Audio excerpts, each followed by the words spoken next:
இந்த video click பண்ண அனைவருக்கும் வணக்கம். இப்போ நம்ம என்ன பார்க்க போகிறோம்னா, Jayam Ravi sir movie siren படத்துடைய அஃபிஷியல் ட்ரெய்லர் தான் வந்திருக்கு. அதுதான் நம்ம இப்போ பார்க்க போகிறோம்.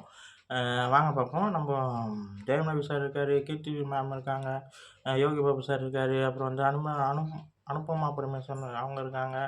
அதுக்கப்புறம் வந்து ஜிவி சார் மியூசிக்ஸ் பிஜிஎம் செம்மையாக இருந்தது. இப்போ தான் பார்த்துட்டு வரேன். செம்மையாக இருக்குது. ட்ரெய்லர் ரொம்ப நல்லா இருக்குங்க. அழகாக மூவ் ஆகுது. செம்ம த்ரில்லர் மூவியாக நல்லா இருக்குது. நிறைய பேர் நம்ம சேனலில் பார்க்குறீங்கன்னு தெரிஞ்சு, நம்ம சேனலில் வந்து நிறைய ரியாக்ஷன் வீடியோ அண்டு ரிவ்யூ வீடியோவாக நிறைய இருக்கும். போய் பாருங்கள்.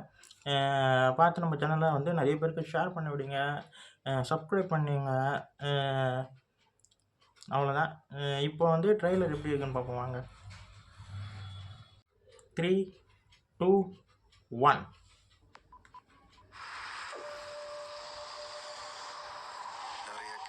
ரெஜின்ஸ் 5 நிமிஷம் முன்னாடி கூட்டு வந்திருந்தா பேஷண்ட்டை காப்பாற்றிருக்கலாம். அந்த 5 நிமிஷம் நம்ம கையில் தான் இருக்கு.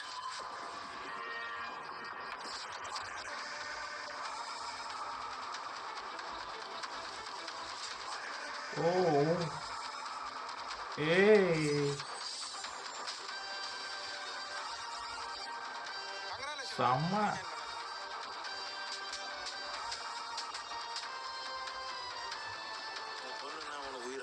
எல்லா ஆம்பளைங்களுக்கும் அவங்க வாழ்க்கையில் 2 தேவதைங்க கிடைப்பாங்க. ஒன்று நமக்காகவே பிறந்த தேவதை, இன்னொன்று நமக்கே பிறந்த தேவதை. அவங்க 2 பேருக்கும் ஏதாவதுன்னா நம்மளால தாங்கிக்க முடியாது. ஏய் செம்ம. அந்த கொலைகார இருக்கிற வீட்டில் நான் இருக்க மாட்டேன். புரியல மேடம். எவ்வளோ நல்லவனா இருக்கு. நீங்க தான் கொலை பண்ண. ஓ ஓகே. இந்த மாதிரி மர்டரான படியை நான் தான் போஸ்ட்மார்ட்டம் பண்ணேன். எப்படி இந்த பேட்டர்ன் கொலை பண்ணான்?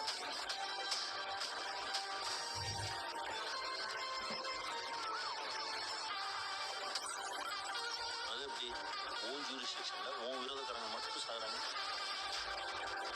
உங்களுக்கும் இந்த கொலைக்கு சம்மந்தம் இருக்கா? நீங்க என்ன கதை வேணா எழுதிக்கோங்க. நடந்தது என்னன்னு நான் கண்டுபிடிக்கிற வரைக்கும். ஓ கொலை பண்ண மட்டும் சொல்றாத. என்ன பண்ணிடணும் அந்த பொண்ணு. நீ பண்ணியா இல்லையான்னு நான் சொல்றேன்.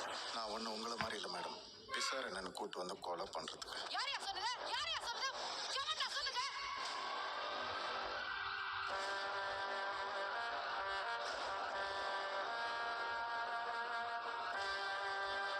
கைதிலே சிறந்த கைதி. சைரன்.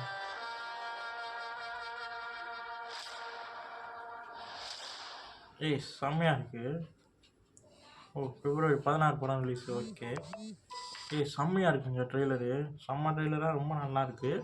ஜெயம் ரவி சார் லுக்கு வேறு மாதிரி இருக்குது. அவர் டபுள் ஆக்டிங்கிற மாதிரி கேள்விப்பட்டேன். பட் அதில் பார்த்தா இவர் பார்த்தா டபுள் ஆக்டிங் மாதிரி தெரில. இல்லை எனக்கு அப்படி தோணுதான்னு தெரில. அவர் ஜெயிலுக்கு போயிட்டு ஒரு 10 வருஷம் 5 வருஷம் கழித்து வெளியே வந்து அந்த லுக்கில் இருக்க மாதிரி தான் இருக்கார். ரொம்ப நல்லா இருக்குது. அந்த லுக்கு பயங்கரமாக இருக்குது. இவர் பண்ணாரா கொலை பண்ணாரா பண்ணலையான்னு தெரியல. நல்லா அழகான குடும்பமாக அழகாக ரொம்ப நல்லா கட்டுறாங்க. ரொம்ப நல்லா இருக்குது. ஜெயம் ரவி சார் லுக்கு எல்லாமே பயங்கரமாக ரொம்ப நல்லாயிருக்கு. கீர்த்தி மேம் வந்து போலீஸாக பயங்கரமாக வந்துட்டாங்க. இங்கே பக்கம் சமுத்திரகனி சார் இருக்கார். சொல்லிட்டு நிறைய பேர் இருக்காங்க. பட் தான் வந்து வேறு லெவலில் இருக்கும்னு தோணுது. கொலை பண்ணலைன்னு சொல்கிறாரு. ஆனால் ஒரே பேட்டர்னில் கொலை நடக்குதுன்னு சொல்கிறாங்க. பட் பயங்கரமான ஏதோ த்ரில்லராக வேறு லெவலில் இருக்கும்னு தோணுது. அது மட்டும் இல்லாமல் அவருக்கு வந்து ஒரு பொண்ணு இருக்கா மாதிரி காட்டுறாங்க. அதுவும் வந்து ஒரு ஸ்கூல் படிக்கிற மாதிரி ஒரு பெரிய பொண்ணு. அவங்க கொலைகாரன் வீட்டில் இருக்க மாட்டோன்னா சம்திங் ஏதோ சொல்கிற மாதிரி இருக்குது. அப்போ அவங்க ஒய்ஃபுக்கு எதனா சம்திங் எதனா ஆகி இவர் வந்து ரிவெஞ்சுக்காக எதனா பண்ணுறாரோ சம்திங் எதனா இருக்கலாம். பட்டு இது யூகம் தான். இல்லை வேறு ஆஸ்பத்திரியில் எதனா இருக்கலாம். இது மாதிரி நிறைய ஏதோ ஒரு யோகத்தை அடிப்படைன்னு சொன்னேன். ஆனால் ட்ரெய்லர் ரொம்ப நல்லா இருக்குங்க. செம்ம இன்ட்ரெஸ்டிங்காக போகுதுங்க. எனக்கு ரொம்ப பிடிச்சிருக்கு. ஜெயம் ரவி சார் லுக்கு பயங்கரமாக இருக்குது. கீர்த்தி மேம் போலீஸாக செம்மையாக மிரட்டுவாங்கன்னு தோணுது. ஆனால் ரொம்ப அழகான ஃபேமிலியாக காட்டுறாங்க. அதுக்கப்புறம் ரொம்ப அவர் வந்து ஆம்புலன்ஸ் டிரைவராக இருக்கார். அதில் மூவ் ஆகுது கதை. ஜிவி சார் பிஜிஎம் தரமாக இருக்குங்க. செம்மையாக இருக்குது. சரியான ஒரு சஸ்பென்ஸாக இருக்குது படம். செம்ம சஸ்பென்ஸாக த்ரில்லராக இருக்கும் போல். ஆக்ஷன் செம்மையாக இருக்குது. ஜெயம் ரவி சார் லுக்கு எனக்கு ரொம்ப பிடிச்சிருக்குங்க. செம்மையாக இருக்கார்ல. வேறு ஒரு லுக்கில் இருக்கார். இப்போ நம்ம பார்க்குற ஜெயம் ரவி சாரை விட இந்த படத்துக்காக அவர் வந்து கொஞ்சம் வேறு மாதிரி தெரிகிற மாதிரி எனக்கு தோணுது. ஏன்னா அவர் ஜெயிலுக்கு போயிட்டு ஒரு 10 வருஷம் கழிச்சு வராருன்னா அந்த லுக்குக்கு ஏற்ற மாதிரி பயங்கரமாக ரொம்ப நல்லா இருக்குது. ஏதோ சம்திங் ஏதோ இந்த படம் வேறு லெவலில் செய்யுன்ற மாதிரி தோணுது. ஏன்னா இறைவனாக இருக்கட்டும், அகிலனாக இருக்கட்டும், இது 2 படமே அவருக்கு வந்து அந்தளவுக்கு ஒரு பெரிய பிளாக் பஸ்டர் ஹிட்டை கொடுத்துட்டு 2 படம் ரிலீஸ் ஆச்சு. அந்த 2 படமும் அந்தளவுக்கு அவருக்கு சரியாக ஒரு நல்ல படமாக அவருக்கு கொடுக்கல. பொன்னியின் செல்வன் 2க்கு அப்புறம் இந்த படம் அவருக்கு வந்து ஏதோ தரமாக செய்யுன்ற மாதிரி தான் தோணுது. பார்ப்போம். ஜிவி சார், அப்புறம் கீர்த்தி சுரேஷ் மேம், யோகி பாபு, இவங்க எல்லாமே பயங்கரமாக இருக்குது.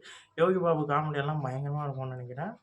யோகி பாபு சார், அப்புறம் கீர்த்தி மேம் வந்து போலீஸாக இருக்காங்க. இவர் வந்து கொலை பண்ணுறாரா இல்லை பண்ணலையா, இல்லை பண்ணிட்டு தான் ஜெயிலுக்கு போனாரா, இல்லை வந்து யாருன்னா பண்ணி ஒரு ஆனால் ஏதோ பயங்கரமாக ஏதோ த்ரில்லர் பயங்கரமாக சப்ஜெக்டாக இருக்கும்னு தோணுது. செம்மையாக இருக்குங்க. ட்ரெய்லர் செம்மையாக இருக்குது. இந்த வீடியோ அவ்வளோதான். பிடிச்சிருந்தா லைக் பண்ணுங்கள், ஷேர் பண்ணுங்கள், மறக்காம சேனலை சப்ஸ்கிரைப் பண்ணுங்கள், என்ன மோட்டிவேஷன் பண்ணுங்கள். பாய்.